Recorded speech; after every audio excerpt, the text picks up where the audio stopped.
TikTok is like the worst because it's just like a rabbit hole that you cannot just get out, especially like with me, you know, having my son is like time that I could spend with him.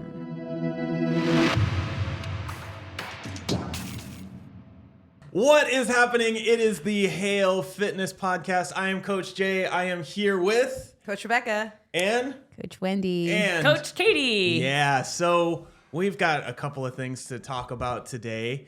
But one thing, well, and also we have some people in the background working out in lion costumes. So we might get distracted and start laughing randomly. So one thing that happened this week is we interviewed 85 people, right? So we did like these little 3 to 5 minute interviews with 85 of our clients here. And it's really, you know, being on the other side of it, like hearing all of the responses is really interesting to hear how much people have in common and some of the things that are like a little bit different. So I thought I'd start this by just talking about some of the things that I learned interviewing 85 people this last week. So I have 6 things, right? And I have a couple of questions for you as well. So the first thing is pretty obvious, and everybody says this, but everybody is nervous on camera. Every single person is nervous on camera. And Number one fear, isn't it? Is it? Being nervous on camama? Yeah, speaking in front of people. Oh yeah, I guess so. Didn't we look that That's up one right. time? Yes. is number not one fear. speaking on camera the same as Public speaking? Yeah, maybe not. I don't know. It's way more effective. People are 2, 3, 5,000 people are gonna see your video. Yeah, and it's also like there's proof Do you that you think did that. people who are like deathly afraid of clowns are more afraid of clowns than they are of speaking in front of people? I don't know. Not something I ever thought about. I'm just throwing that out there if you're afraid of clowns. Okay. Nobody mentioned they were afraid of clowns. Probably what I should have asked before. So tell me your deepest, darkest fear. This is nothing. Oh, just speaking on camera? Right. Yeah, that's no problem. No problem. Rebecca never gets nervous on camera. All right, number 2 is that we have a surprising number of people that have been here for more than 4 years. And I guess it's not that surprising, but every single one that I asked, I said, you know, did you ever think you'd be at a gym for like 4 years or 8 years or 9 years? And they're like, no. I mean, they'd never been at a gym for more than 6 months before this. Some people had never been to a gym before. I mean, some people hadn't even had a relationship last that long, right? So it was just like, if you think about it, that's a long time to be in one place. Wow. Yeah. Why do you think people keep coming back here? Because we're amazing. No clowns. Not even like giant spiders usually, you know? We did have mice once. Oh yeah, we did. Nice. Oh, man. Oh. But that's about it. That's the worst that we've had, I think. We had a pumpkin like thrown out too. Oh like, yeah, that was just a homeless person. But yeah. Okay, so here's a funny thing about the mice. You weren't here this day. This is really funny. So we had mice, and they came from next door. So I think It's their mice fault. kind of So we had a couple mice in here, and you'd find droppings everywhere, and. Oh, God. I can't believe I'm going to share this. All right. So one day I open up my cubby and I pull my shoes out and a mouse pops out of my shoe. Okay. So Mike is standing right there and I drop the shoe and I go, woo! And the mice runs away. And Mike kind of like sat there for about 2-3 minutes and he goes, did you just go, ooh? So, yes, I couldn't help it. So gross. So, yeah, we don't have mice now. What if they were making food at night, like ratatouille? Probably why it smells so good in here. Did you do some, like, ayahuasca before this? Or some, Oh like, my deep God, thoughts with Rebecca? Like any shoes though? That's kind of gross. Oh, Lord. Well, they needed a bed. Where do you expect mice to sleep? Oh, God. All right, number 3. I think that's the sound I made when you walked in this morning. You saw me walking in. What were you so scared But you about? made a loud noise. Right. You had the music up, whatever. Anyways, number 3, 80% of the people when they started, about 80%, that's my estimate, were scared shitless. Like they were just like terrified. It was like every single person, the best athletes, the worst athletes, like every single person, about most of the people were like scared. And usually they pointed to, I saw, this person or that person doing some crazy thing. I think one person said, I thought I saw a bunch of people like hanging upside down, and I was just like, oh my God, this is crazy. And he's like, well, I actually didn't see anyone hanging upside down. That's just what I imagined. Oh my God. So 80% of the people were scared shitless. All right. Number 4 is a question for you. What do you think is the number one answer to what kind of results have you gotten? So that was one of my questions. What kind of results have you gotten? What do you think the number one thing people said? Stronger. Gotta be faster. Buzz. Hustle and muscle. All right. So what was your guess? Yeah, I would also guess stronger. All right. So number 1 was get stronger, which is, a lot of people will say that when they come in, but most people actually say they want to lose weight or lose fat, and then they just focus on getting stronger. So what is the first thing that everyone says is I got stronger. So what would you think is number 2? We're confident. I will say feel better. Yeah, I would say that too. I would say both those. Got faster. More capable. You only get one guess, Coach. All right. So number 2 was they've Happier. Just start throwing out adjectives. You all get disqualified Smarter. from Jeopardy. You can't just like keep answering. Celebrity Jeopardy. I'm Alex Trebek. Yeah. All right. So number 2 is gotten more energy. Oh. Yes. Wow. Oh, you're putting up the camera. What is she To the people over there. That was me. Yeah. That was me. Oh. All right. What's number 3? Oh. Lost weight. More confident. Man, you would really. be made losing more Jeopardy. friends. All right. Number 3 is lost weight or fat. I'm on fire. Yeah. Let's go, Coach. Wendy, what letters are in your name? Moving on. How old were you when you started, Wendy? All right. So. All right. What is number 4? Wait, what's the question again? What kind of results have you gotten? So far we Okay. said gotten stronger, Stronger. gotten more energy, Gotten more lost energy, weight lost and fat, weight. and then number 4 is Feel better. We already said that, right? gotten more energy. Got more energy. More confident. I would say You've guessed. I know, right. sorry. man, if I say this right, I'm unstoppable. Let's see. So This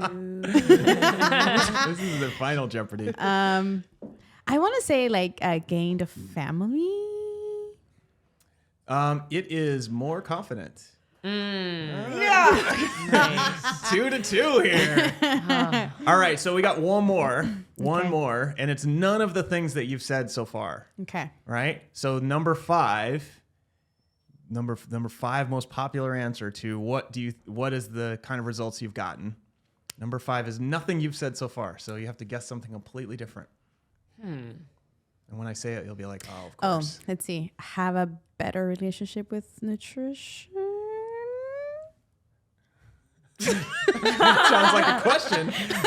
Well, I don't know how to put it simpler, but I want to say improve their nutrition, I guess you can say. This is a great pod. You guys sitting here in silence. Yeah, okay. What about I don't know. I feel like I fit in, I feel better. I fit better in clothes, but that's kind of More energy to play with children. yeah, getting family. specific. You guys are going to be kicking yourselves. Number 5. More virile. More Can you give us a hint? Yeah. sexier. I'll just Yeah. Ooh. number 5. OnlyFans accounts. Only You're not even gonna let me say this. better are you? love life. You're gonna number 5 helps with my mental health. Duh. Why didn't we do that? Dang. Ah, man. All right, that was fun. Okay, so the next question is, this is a pretty obvious one. What is everybody's favorite thing about Hale? Community. Community. The people. Yep. So everybody answered that, almost every single person. So the follow-up question I asked is, how do you define community for somebody who's never been here before? So this is more of an open-ended question because I want to hear what you all say. So how do you define community for someone who has never been here before? I mean, the thing that stood out to me was like the lack of like cliquishness around here. Like it's so inclusive. Like you can't come in without somebody walking up to you and introducing themselves. Yeah. How would you Yeah. describe it? Somewhat, let's see, community. What is Hale community? People you want to show up to and see every day. I mean, you're working out next to them or working next to them. Like, you want to be able to come to a place where you are excited to see those people. So, Yeah. I want to say willing to get uncomfortable and get coached. I don't know. This is like a tricky question. How do you define community? Yeah, this is hard. It's just people who like me. That's what it is. My favorite answer. This is such a good answer. Someone said, you know how in high school you have like the geeks and then the jocks and then like the popular kids and the band nerds and stuff like that. So they said Hale is like high school without the popular kids. Oh. It's like, that was perfect. So like everyone's welcome. Yeah, everyone's Yeah. welcome. And I it said was that. just like, really? I know. Oh, my bad. wow. So I thought that was a great answer. Yeah. I'm not sure why you didn't give that answer just now. Well, because, I said it once. Right. Okay. So other things that I picked up was once everyone started talking after they answered the first question, everyone was great. Like really, really great. It was just speaking from the heart, which is cool. Also, everyone kind of has a unique story. And when you start to ask questions, you find out like somebody that you thought was just like a mega athlete. They're like, oh yeah, I've never touched weights before. And all I ever did was like run around the block. And then you guys taught me all these things. And now they're like doing muscle ups, and it's just, it's pretty cool. I felt really awkward at the beginning. And I didn't like making people feel uncomfortable. I mean, this is like right up there with scary clowns in terms of the thing, I didn't like making people feel uncomfortable, and I was a little hesitant to like dig in and ask questions. And the idea that someone's story would be shared, on social media was like kind of uncomfortable for me. But each time I heard a story and I thought about like all of the people I've talked to, each time I heard a story, it kind of related to somebody that maybe I talked to that didn't sign up, or somebody that I know. And I just thought, man, it would be awesome if they heard this story. Yeah. And, I thought about like when I go and like shop for something, you look at reviews. And then you want to see, like, especially if it's something like expensive or like a service, you want to see that other people like you have gotten results. Right. You kind of don't really believe what they say about it, whoever's selling it. You believe what the people that have bought it say. Yeah. And so, the biggest thing that I took away from this is like, when you tell your story, it legitimately helps people feel like there's somebody out there like me, and I can improve. I like that. Yeah. So yeah, I think every single one of those is really going to help people. So anyways, those are the things that I learned doing 85 of these. We're going to be putting out about 3 or 4 of them per day for the next, 2 weeks, something like that.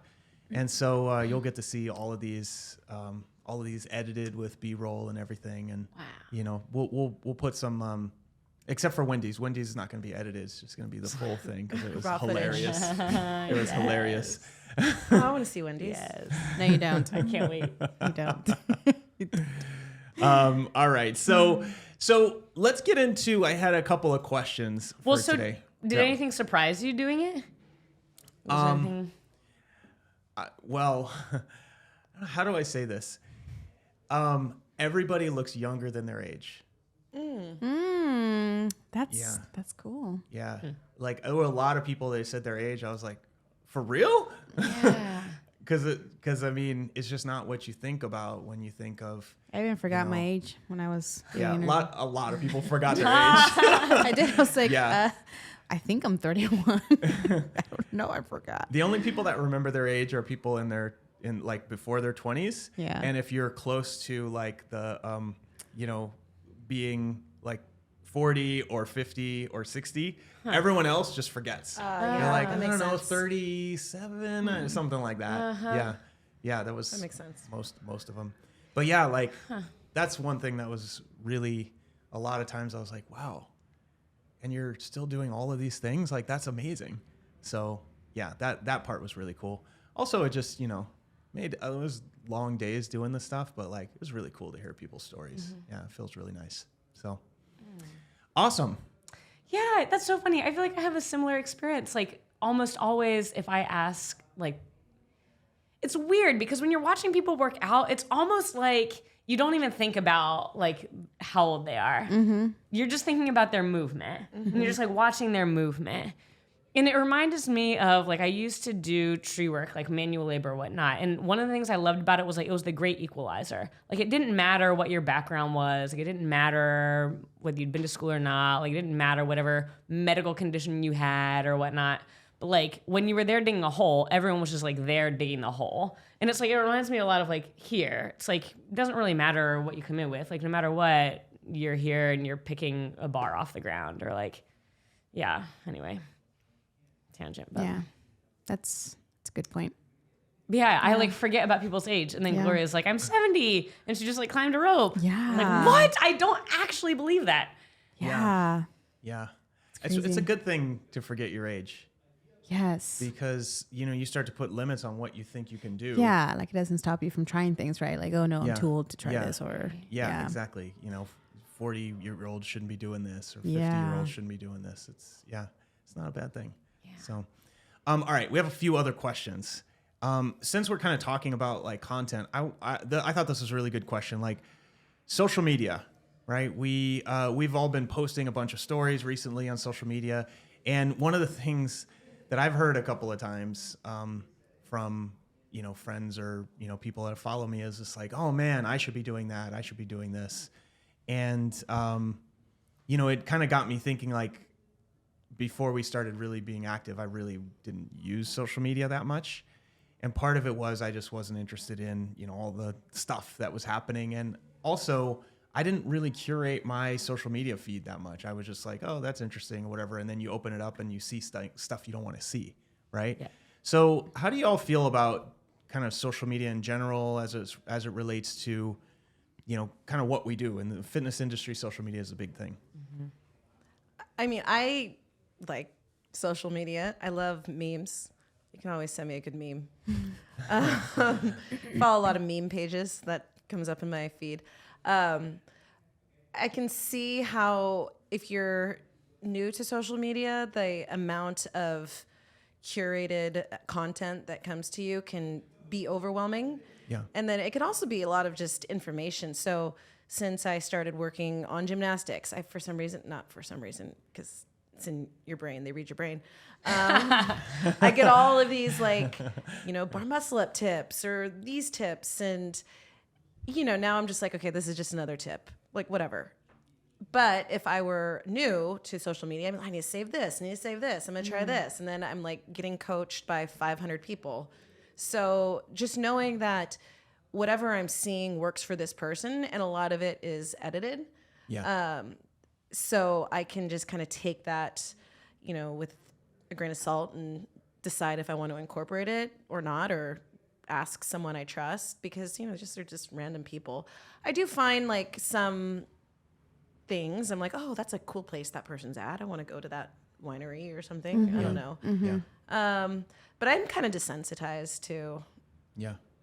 the barrage of, information. Yeah. Do you use it like, do you curate it and use it, or you just kind of? So I started originally So back when I was in my early 30s, I was like, I'm going to I feel like Instagram was still kind of new. And I'm like, I'm going to have like this fitness journey page to when I turn 40, like my journey to be, this athlete by 40. And then, as I got closer, then I ended up having a kid and other stuff happened. And so then it became like a page where I just posted pictures of my child. So for a long time, it was just baby pictures or pregnancy pictures. And then it became kind of like a pregnancy workout page. So it's sort of like cycled through my life. And then, there are times, I think there's probably a time where I'm like, I'm not getting enough likes maybe. And that sort of, impacted what I would post. Cause I'm like, oh, what if people are judging me? And I mean, I'm not in that mind frame anymore. I just don't feel like posting half the time. Stories are easy because you're like click and forget. I feel like, posts stay there forever. And so you kind of have to put a little bit more thought into it. I don't know. I'm probably even now thinking too much into it. Sorry, say that again. I'm going to record that. Yeah. But yeah, I think when I first started posting things, I was trying to use it as like a business tool because there was a point where I'm like, oh, I'm going to, be a pregnancy postpartum coach. So let me leverage, this tool through social media. And so I tried to do that. But now I kind of just look at memes. A lot of memes. Right. Yeah. Right. Yeah, but I can see how it, Instagram gives you a like snapshot of a person's life. And, I'm not going to post a picture of me like, or a video of me like failing a lift. Or if I did, it would, probably with some message like, oh, keep practicing because eventually, you know what I mean? Like I can put a message there. But, what I'm not showing is like all the days that I do like boring PVC stuff or the 30 minutes it takes to warm up to get there. And so as someone who just looks at other people's content, it's easy to think like, wow, look how easy they make this look. Like, oh, there's something wrong with me. When, there is a story behind it. And I think the thing that kind of moved me a little more towards it is first I would just use it for memes and like whatever dumb stuff. And then my feed was full of like garbage. Right. And so I deleted a bunch of those and I started just following people that were doing things that I was interested in.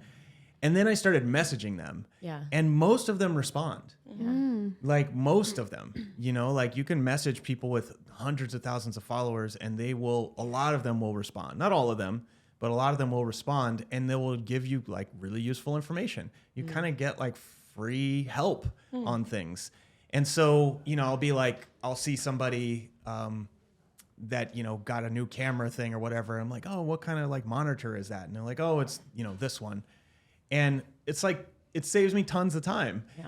And then I also recognized that when I started posting, people were messaging me. And I was like, oh, this is a great way to stay connected with people that maybe I don't talk to that much. The thing that I always struggled with was, it takes a while to get desensitized to like the other stuff. And like for a long time, Instagram was, just booty pictures and six packs. I mean, you can still find that stuff, but it's not as much. At least it's not on my feed. So, well, I don't follow you, Wendy. So, no, but I mean, but it's like what I struggled with was what do you put out there? And once we started putting just everything out there, then you're just like, oh, well, people seem to like when, we do this or I do that. Yeah. And it doesn't mean that it directs my behavior, but it's also like, it's cool to see what the day-to-day life of other people is. Yeah. Especially if they are doing something that you want to do. So. Yeah, I think the thing that I struggled with the most, and I stopped kind of being super active, because I think when I first got the IG, I was like, single in my early 20s and, just partying all night. But then my life changed as I got older, obviously. And you start your party earlier. From 3 p.m. until 9. Right. But, I feel like now I found myself sometimes spending way too much time on my phone. And that's especially like with me, you know, having my son is like time that I could spend with him. Right. And like, I just feel so guilty being on my phone with, and like, you know, with Weston next to me or something like that. Yeah. So like, that's one thing that I tend to struggle with, and which is why I haven't been posting like, you know, like, I mean, I recently started posting a lot more now and being more active. But before that, that's the reason why I kind of stopped posting, just because I just found myself just being like on my phone, and I just felt guilty for doing that, you know. And I was like seeing really awesome pages, right? Pages that were like, especially with having Weston after postpartum and all that stuff. So I found like some useful tips on how to, you know, kind of get back into workout routine, all that stuff. But then it's like I just 2 hours already in, and I was just like, oh my God, like I need to just get away from my phone. Yeah. So that's one thing I will say that I personally struggle with when it comes to social media, especially TikTok. TikTok is like the worst, I want to say, because it's just like a rabbit hole that you cannot just get out. So I don't even like tend to stay away from that. Yeah. That's how I feel about Wikipedia. Wikipedia? I just keep clicking next. Random search. Oh my gosh, that's great. Yeah, I found that my relationship changed when I started posting more. Like, I used the phone a little bit more, but actually, I mean, I probably watch my own stories more than anyone else. I'm like, oh, look what I did today. You know, like that actually helps me a lot. And, you know, also I end up doing things like a little bit differently. You know, like I'd be like, you know, we did this like little balance beam thing with the kids. I probably wouldn't have done that if I wasn't like recording it. You know what I mean? Maybe I would have, who knows? But like you start to slowly kind of look for more adventures, more things to kind of get into. And that changed a lot of it for me. And so now it's just like, you know, I'm just sharing stuff, and there's other people out there that are sharing stuff. And if I'm interested, then I pay attention, and I might have a message with them and ask them this or that or the other thing. It feels like hanging out with my friends a little bit more. Right. So What I love, I have this app, it's called Time Hop. And so every day it shows me memories of that day from years ago. And so I'll constantly have stories that I posted, you know, from when Sebastian was a baby or something like that. And I will have some of those stories. Like there was one that came up where he was wearing a dinosaur like onesie or something. So I played Jurassic Park music behind it, and I created this little production of him as a dinosaur. And I completely forgot I did it. And it appeared in my Time Hop, and I did it just for a story. And I'm like, oh my God, I forgot I did that. This is so funny. And, you know, now there's a little dinosaur video of Sebastian. That's really fun. You know, and the other thing, even as I said, I did this because I was recording it. You know, there can be some guilt around that too, right? And like the way I think about it is this, you know, if pulling out your phone and recording it makes you have an adventure, then how could that be bad? You know what I mean? Right? And so I just don't like feeling guilty about using it. And so if it's actually helping, then, you know, it's worth it. Our kids are going to be glued to technology regardless anyway. Even now, Sebastian's like, get out your phone and then send it to the movie theater. So like he'll just be like, hey kids, and say something, whatever. And he's like, okay, send it to the movies. Send it to the movie theater. You don't think they'll like rebel against it and, you know, be like, oh, we're, you know, only using typewriters and shit, you know, because kids always rebel against their parents. Oh, well, by then there'll probably be some implant in their eye or something, or in their brain. And they'll be like blinking to the next page. Yes. I don't know. Yeah. I feel like one of the things that we like, I know like from the client side, or like working with client side, or like folks who have goals to develop better relationships with food, or like better relationship with their body. Like I know one of the things that we talk a lot about here is like, what is your environment like? And that's like your home environment. What food do you have at home? Who's with you? Do you have people who are supporting you? But then your phone is like actually a big part of your environment, if you think about it. Yep. And that is who you're looking at, the images that you see, it's what you're reading, it's what you're listening to, it's like the podcast you're listening to, it's the music you're listening to. And I think sometimes we kind of passively consume stuff without thinking about like our role in actively shaping what is a huge part of our environment. And so like when it comes to like environmental stuff, I know at least for folks who I work with, usually it's like, all right, curate your social media feed and like make sure that there's only stuff on there who are like, it's people like you, or it's people you want to be reading, or people it's like lifting you up and making you feel good. Because if not, then I would rather you just not use it. It's because I think so often, and I was guilty as charged, like especially when I was entrenched in my eating disorder, I would use it for what's called thinspo. Do you guys know about this? Yep. Yeah, it's like Fitspo. Yeah, Fitspo, right? Yeah. Thinspiration. It's like you just follow people who are like sick, basically, and it's not a great idea. Like it's just not realistic, and it's like if you're really trying to change things, then it's like you have to get out of that environment and like start surrounding yourself by like people who are trying to do a similar thing. So I definitely feel that like it is extremely powerful, and it's like a power that could be wielded for good or wielded for bad, depending on kind of the flavor. And I know like one big thing, because I really never used to post much on social media, only until we just recently did this story thing. And one thing that has surprised me about it, is the feedback of like how many people have said that they've seen it and learned something from it. Yep. Which has been really motivating to continue doing it. And then the other, I would say two other things. Like one is I consume less content because I'm making more content. So that feels good because I'm not as passive. And then the third thing is like there's something actually very freeing about sharing the stuff that you're doing, because it's like take it or leave it. Like there's just not shame in it, right? Whether this is a perfect video or an imperfect video, like I almost am more attracted when I'm looking at stories to the videos that are actually kind of imperfect. Yes. Like someone kind of like flubs up what they say and I'm like, oh, great, you're human. And so I don't feel like I have to be perfect either. Yeah. Yeah, that's well said. That's definitely, I think it's starting to become a little bit more like that, especially Instagram, because Instagram was really like perfectly curated before. And it's much more kind of casual. I think it's a little more attractive. All right, I have one more question, and we'll save the rest for next week.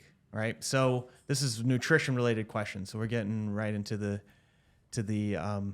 brass tacks here. All right, so how do I stay on track over the weekend, especially when my friends, partner, family likes to go out to eat? So this is kind of like, I mean, we could generalize this, like how do you stay on track when you're the only one doing this in your home or whatever. So, I mean, like you both have to deal with this. I know I have to deal with this, right? I do what I want. Yeah. Katie does whatever she wants. So how do you deal with it? I limit myself. That's what I do. So I pick and choose when I want to indulge or when I want to enjoy. And I try to do something that's going to make me feel successful at the end of the weekend or, that day, right? So if let's say we're going wine tasting, right? And I'm going to for sure have some wine that day. Then I will make sure that I have, a good breakfast and I hit my protein intake and then I drink my water. So hydration is a big one for me when I drink alcohol. So as long as I do all those things, I'm going to drink as much as I want because I'm doing those three things that I already told myself that I was going to do. One thing that I tell people is that when they go to an event or they go to like a friend's house, or you're going to an environment that you're not in charge of, which means that you do have to come up with a different plan because you're not in charge of that environment. So like whatever plan you have when you're at your house or when you're cooking or hosting, you're in charge. You get to make the rules, but now you're going into someone else's. So you kind of have to make a different plan, and that plan can be anything. Yeah. Right. So number one thing is for you to feel successful at the end of that day. Yeah. Yeah. But I don't stop myself from enjoying my, wine tasting. Yeah. Yeah. Yeah. If you're doing something, I mean, you're going to do it no matter what, right? So there's no use in feeling guilty or feeling shame or, whatever. So leading up to it, I mean, when you do have control during the week, staying on plan, whatever that plan is. And then maybe it's one day or one dinner, or maybe it's 2 dinners in a row. Like Wendy, I'll eat on plan. I'll prioritize protein, healthy fats. I mean, generally when you go out to eat, it's all carbs. So, I'll like limit, I want to say limit, but I'll prioritize the other things. Yeah. And so that will stay fuller longer. One hack, because I too like to drink, but sometimes I don't want to drink because it's always the next day where I'm like, I need a burger and fries and onion rings. And so I've been drinking non-alcoholic. Yeah. It's usually the day after that I have a hard time. So I've been drinking non-alcoholic wine because I actually enjoy the community part of it, the hanging out. And I just like to have a drink in hand and I just keep drinking. It's not like I'm like, oh, I can't wait to drink alcohol, but I can't wait to go to the winery or I can't wait to be with my friends and Like the talk. social aspect of it. Yeah. And so in the past I've had like sparkling lime water and a lime because it makes me feel like I'm drinking a vodka soda. And I can go to bars and just drink that. And that's fine. Because it's really, I just want to hang out with my friends. So, there is sometimes the stress of like, oh, I don't want to go to a bar because I don't want to drink because then I'll eat. I mean, you don't even have to tell people like I'm drinking a lime and water or whatever. But, I try just not to stress out about what I'm doing when I'm actually there. Like I'm doing it no matter what. So I'm gonna eat the tacos or whatever. Yeah. Last week we were talking about like how compliant do you need to be? Right. And it turns out for most beginners that you only need to be about 85% compliant, right? So that means that you can like 21 meals, let's say you eat 3 meals a day, then you can have 3 meals where you don't stick to your plan. Right. So that's like a full day of meals. And so, if you're an advanced athlete, you've been doing this a long time, maybe you're not going to be able to get away with that, but like that's 3 meals a week. So, the question is like, how do I stay on track when my friends, family like to go out? I mean, you're probably not going out 6 times over the weekend, right? You might be going out twice, like, Friday night, Saturday night, maybe even Sunday night, right? And if you were on track the rest of the time, then those probably aren't going to hurt you as much as you think. Now, there's always exceptions. You can have 5,000, 7,000 calories in a meal. But, if you were to zoom out and do that over the course of, even if you had 5,000 calories a meal, 3 meals a week, but you did it for 3 months and every other meal was compliant, it's likely as a beginner that you would still make progress, right? There's exceptions to every rule, but like it's likely you'd still make progress. And so kind of like you said, I mean, you just don't want to feel guilty about it. You don't want to go into like, you're living with somebody and they're like, hey, let's go out for tacos. And you're like, I can only eat broccoli. It's just like, I've been that person before, right? Yeah, me too. It sucks because then you actually regret it. Like, why did I do that? Yeah. Like, my favorite ththing about going to birthday parties is the cake. Like that's one thing. And I remember, I was like going 100% on my, with the nutrition and I couldn't have cake. And there was like 3 birthday parties that I went to and I skipped the cake. And every single time, like my friend or, a family member like, oh man, that cake was so good. And I'm like, like, I want to know about that cake. So it's like, I'm not friends with this person anymore. Yeah. So like, I regret it. Right. And then like, so it's like, no, I'm not going to, I'm going to have that cake if I'm going to go to a birthday party. So yeah. You're going to have your cake and eat it too?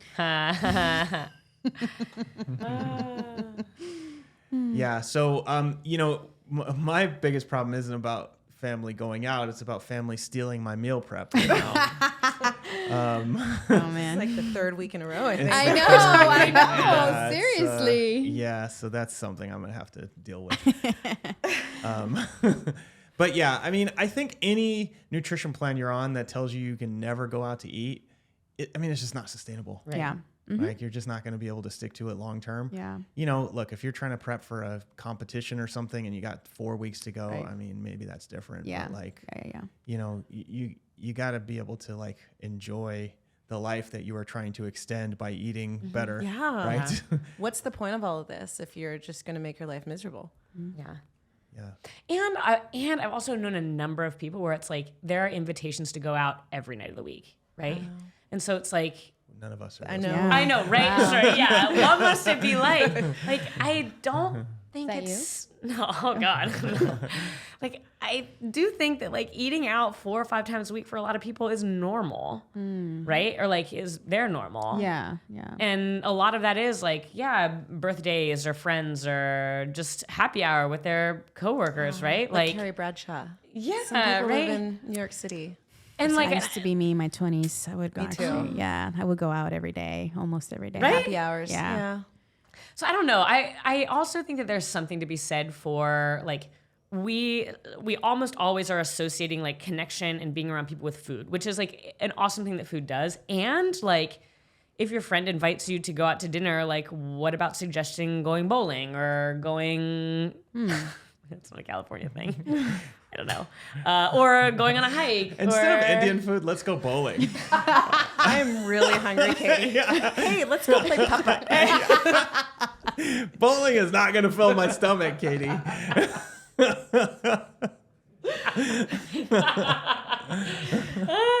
Just might though. So, this is actually is okay. So here's one. I'll let you finish your thought, but I do have a trick that will help with this. Well, no, I just think like if you do find yourself like I am somebody who goes out 6 days a week, right? It's like, do you have to say no? Like, do you have to sacrifice those social relationships in order to stay on your plan? And I guess my point is like, it might be worth bowling. suggesting, get a pair of shoes, join a league, When you or go paint pottery or something. Get your average up to like 200. No one's going to want to bowl with you. One thing that I've found that works really, really well if I'm trying to like stay on a plan and someone invites me to like drinks or dinner or whatever is I show up late. Right? So if you show up, like, let's say you go. Oh, you're that guy. Got it. Now we know. Now I know. Right. No, but okay. So like, I had a friend that had a birthday party recently, and we were going to some beer garden, right? And I was like, I don't want to drink beer. It's like a Saturday afternoon. I just wasn't into it, right? So I showed up an hour late. I mean, it wasn't just me and him, so he wasn't just sitting around drinking beer. He was there with like a dozen other people, and I showed up an hour late, and they were already had a few drinks, and I came in and I had a little bit of food, and I hung out with them, and everything was cool, right? And we hung out for a couple hours, and that was it, right? I missed all of the like initial sort of kind of awkward social interaction. So by the time I got there, people were into it, and so I didn't feel like I needed to, use food as a crutch to like do that, right? And so, if your friends go out 6 nights a week, hey, like you guys go ahead, I'll catch you for dessert. Like you don't have to do that, right? And then you just meet them and, have them hang out for dessert or drinks afterwards, and you eat your own food, right?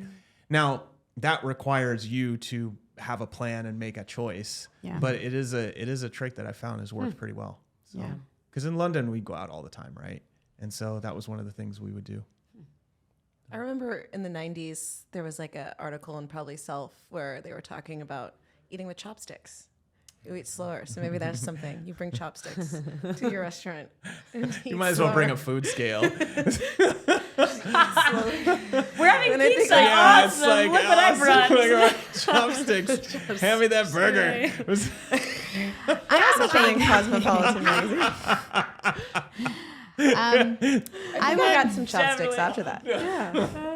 I would also say that if, your environment does matter to meet your goals, right? So if like, let's say, I'm pretty sure if these are some people that really care about you, they will understand, right? That you have specific goals. And especially when it comes to your health, like if you have specific, like let's say for a person who needs to lose weight because of health reasons, I want to say if your friends care about you and you have a really support system, like I think it's okay to just have a talk with them and say, hey, why don't we, or the reason why, or the reason why I might not say like no to a few nights, it's because X, Y, and Z. Yeah. I want to say that if those people care about you and they actually want you to be successful, that they will understand. So it's like worth having a talk with them. Like instead of, like you said, right, instead of going Thai, right, to that restaurant that we like to go, why don't we go for a hike? right? But it's kind of just communicating and just saying what you really need to say to those people. And if they care about you, they will go hiking with you, right? And then maybe just help you to actually get towards your goals. Then they'll probably go get Thai food after because they'll be hungry, and you can go. No, but I'm talking for experience because I remember when I got into fitness, especially when I joined the gym, my group of friends at the time, we would go out every single night, shots every single night. And I remember one time I even came to the gym drunk still prior to that night. And it was just like the worst thing ever. So then I told him like, hey, I can't really do this every night now because I actually really want to get that one pull up that I was chasing for at that time. And they were fine. And then we actually started going hiking more, right? So like I feel like it's worth having a talk with those group of people or whoever it is that you go out with. Yeah. So just communicating, I want to say it's a big thing. Yeah, that's some solid leadership there. Yeah. Wow. Yeah. You changed everyone's lives with that conversation. And